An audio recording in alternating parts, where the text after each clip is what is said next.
Hello students, खम्मा गणी राम राम। मैं अभिषेक खंडेलवाल आपका स्वागत करता हूं आपके अपने YouTube channel grass root education पे। आज का जो टॉपिक है वो है आपका nature of the economics. Economics का नेचर कैसा है। नेचर का मतलब हम लोग उस सब्जेक्ट के अंदर क्या स्टडी करने वाले हैं। तो जो इकोनॉमिक्स का नेचर है उसको हम लोगों ने दो पार्ट में डिवाइड किया गया है। पहला है आपका क्या economics is a science, economics एक साइंस है या economics is an art, economics एक आर्ट है। तो जो नेचर ऑफ इकोनॉमिक्स है वो कैसा है, तो हम लोग यहाँ फाइंड आउट करेंगे जो इकोनॉमिक्स का नेचर है वो कैसा है। तो पहला जो टॉपिक है वो है इज ए साइंस, मतलब क्या इकोनॉमिक्स साइंस है। अब हम लोग स्टार्ट करते हैं साइंस से। तो साइंस का जो डेफिनेशन है या साइंस का जो मीनिंग है वो मीनिंग ये है कि जो सिस्टमेटिकली स्टडी है नेचर की वो हमारी क्या कहलाती है, साइंस कहलाती है। सिस्टमेटिकली स्टडी जो नेचर की होती है वो हमारी क्या कहलाती है, साइंस कहलाती है। अब साइंस भी दो टाइप की साइंस होती है आपकी, एक होती है पॉजिटिव साइंस और दूसरी होती है आपकी नॉर्मेटिव साइंस। एक होती है पॉजिटिव साइंस, एक होती है नॉर्मेटिव साइंस। पॉजिटिव साइंस का मीन्स ये है जब भी हम लोग किसी डेटा वगैरह या किसी के ऊपर रिसर्च करते हैं या जो करंट सिचुएशन है उस सिचुएशन की स्टडी कहाँ की जाती है, पॉजिटिव साइंस में। जो पॉजिटिव साइंस है उसमें करंट स्टडी की जाती है कि करंट में क्या चल रहा है, व्हाट इज। और जो नॉर्मेटिव साइंस है उस नॉर्मेटिव साइंस में हम लोग ओनली गुड और बैड, गुड एंड बैड या वैल्यूएबल जजमेंट प्रोवाइड करवाते हैं।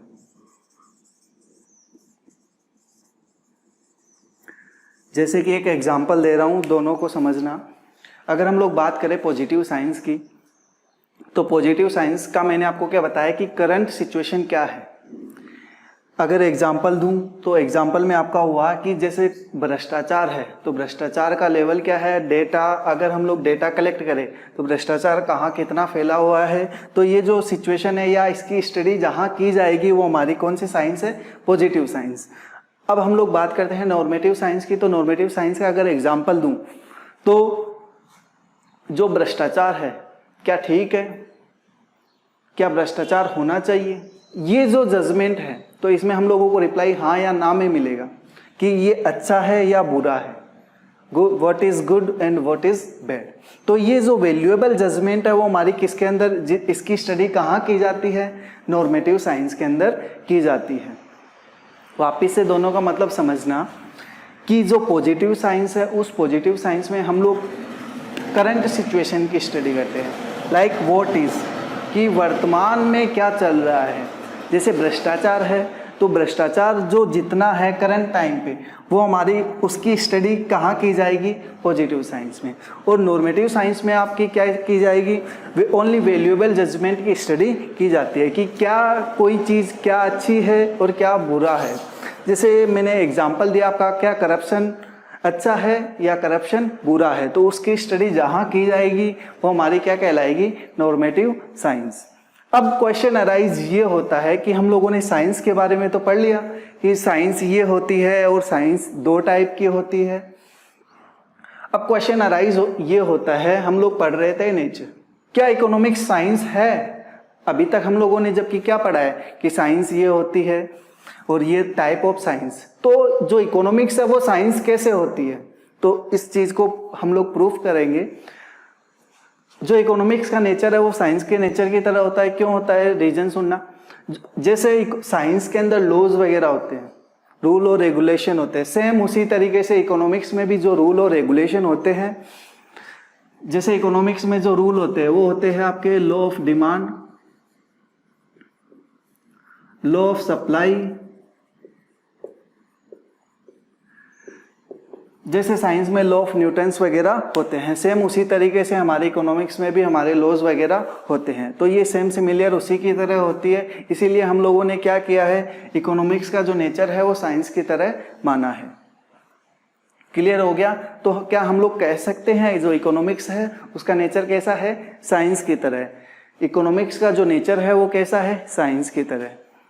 अब हम लोग आते हैं इकोनॉमिक्स का जो सेकंड नेचर है इज एन आर्ट, क्या इकोनॉमिक्स आर्ट है?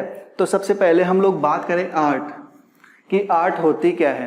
अगर मैं ये कहूँ कि कोई भी काम को करने का जो सबसे अच्छा तरीका है वो हमारी क्या है? Art.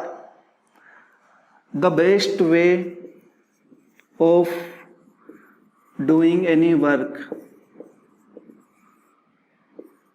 That is called art. ये समझ में आ गया कि आर्ट होती क्या है। अब क्वेश्चन अराइज ये होता है कि जो इकोनॉमिक्स है वो आर्ट कैसे है? तो जैसे जो पॉवर्टी इरेडिकेशन है या जो अनएम्प्लॉयमेंट सिचुएशन है उसको हम लोग कैसे हटा सकते हैं, तो उनको हटाने का जो सबसे बेस्ट तरीका है वो हम लोग कहाँ पढ़ते हैं? आर्ट के अंदर पढ़ते हैं। तो जो आर्ट का नेचर है वो किसकी तरह है? इकोनॉमिक्स की तरह है। तो हम लोग प्रूफ कर पाएंगे कि जो इकोनॉमिक्स का नेचर है वो आर्ट की तरह भी है। तो हम लोगों ने पढ़ा कि जो इकोनॉमिक्स है वो साइंस भी है और इकोनॉमिक्स आर्ट भी है। तो यहाँ से एक सिचुएशन और बन गई। क्या बन गई एक सिचुएशन और? इज बोथ, क्या इकोनॉमिक्स दोनों है? तो यहाँ हम लोगों ने क्या प्रूफ किया कि जो इकोनॉमिक्स है वो साइंस भी है और जो इकोनॉमिक्स है वो आर्ट्स भी है। तो हमारा जो थर्ड क्वेश्चन है इज बोथ, क्या इकोनॉमिक्स दोनों है? तो हमारा आंसर क्या होगा? Yes, economics are both. Economics is science as well as art. अब जो हम लोग टॉपिक स्टार्ट कर रहे हैं वो है हमारा difference between micro economics and macro economics. कई बार क्वेश्चन पूछ लिया जाता है कि माइक्रो इकोनॉमिक्स और मैक्रो इकोनॉमिक्स में क्या डिफरेंस होता है। तो मैंने यहाँ 5 डिफरेंस लिखे हैं। ज़्यादा से ज़्यादा जो आरबीएससी का सिलेबस है उसके अंदर अगर क्वेश्चन अराइज होता है तो आपको 4 डिफरेंस पूछे जाते हैं। मैंने इजी करके इनको लिखा है। देखो, माइक्रो इकोनॉमिक्स, मैक्रो इकोनॉमिक्स। सबसे पहले मैंने एक कॉलम बनाया है बेसिस ऑफ डिफरेंस, मतलब डिफरेंस का जो आधार है वो क्या है इन दोनों के बीच में। पहला जो डिफरेंस का आधार है वो है मीनिंग। हम लोग बात करें अगर माइक्रो इकोनॉमिक्स की, तो माइक्रो इकोनॉमिक्स में हम लोग क्या करते हैं? इंडिविजुअल यूनिट की स्टडी करते हैं। तो मैंने यहाँ लिखा है स्टडी ऑफ इंडिविजुअल यूनिट। फिर आपका सेकंड जो आता है इसके अंदर हम लोग क्या करते हैं? मैक्रो इकोनॉमिक्स में हम लोग स्टडी किसकी करते हैं? पूरे नेशन की स्टडी करते हैं या ग्रुप ऑफ ऑल इंडिविजुअल, उसकी स्टडी हम लोग कहाँ करते हैं? मैक्रो इकोनॉमिक्स का।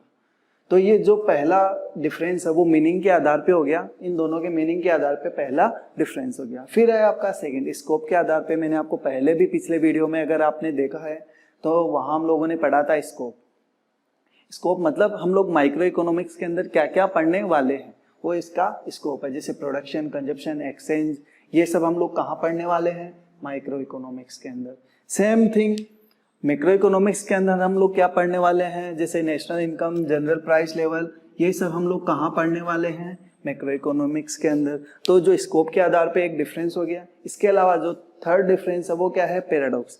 याद रखना, माइक्रो इकोनॉमिक्स में जो सेविंग होती है, समझना, माइक्रो इकोनॉमिक्स में जो सेविंग होती है वो बेनिफिशियरी होती है।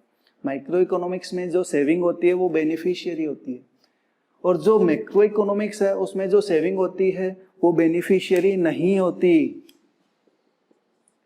Not beneficiary, beneficiary. कैसे समझना इस चीज को? यहाँ बेनिफिशियरी क्यों होती है? देखो, अगर इकोनॉमी के अंदर एक अकेला बंदा सेविंग कर रहा है तो ये गुड है।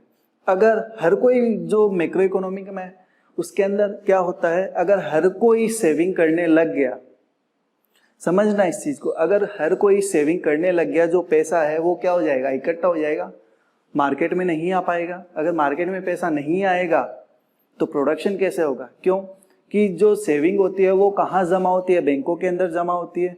और जो बैंक क्या करते हैं, उस सेविंग का लोन के रूप में प्रोवाइड करवाते हैं। और लोन देने की वजह से क्या होता है, जो आपके प्रोड्यूसर वगैरह है वो आपसे लोन बैंक से लोन लेते हैं। तो जो हमारा सेविंग का पैसा है वो कहाँ जाता है? प्रोडक्शन के अंदर जाता है।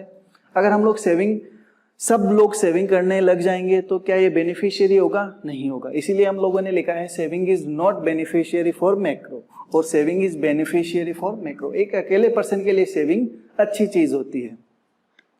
फिर बात आती है कैलकुलेशन की। देखो, अगर हम लोग किसी इंडिविजुअल यूनिट की स्टडी कर रहे हैं तो वहाँ जो कैलकुलेशन होगी वो क्या होगी? आपकी इजी होगी।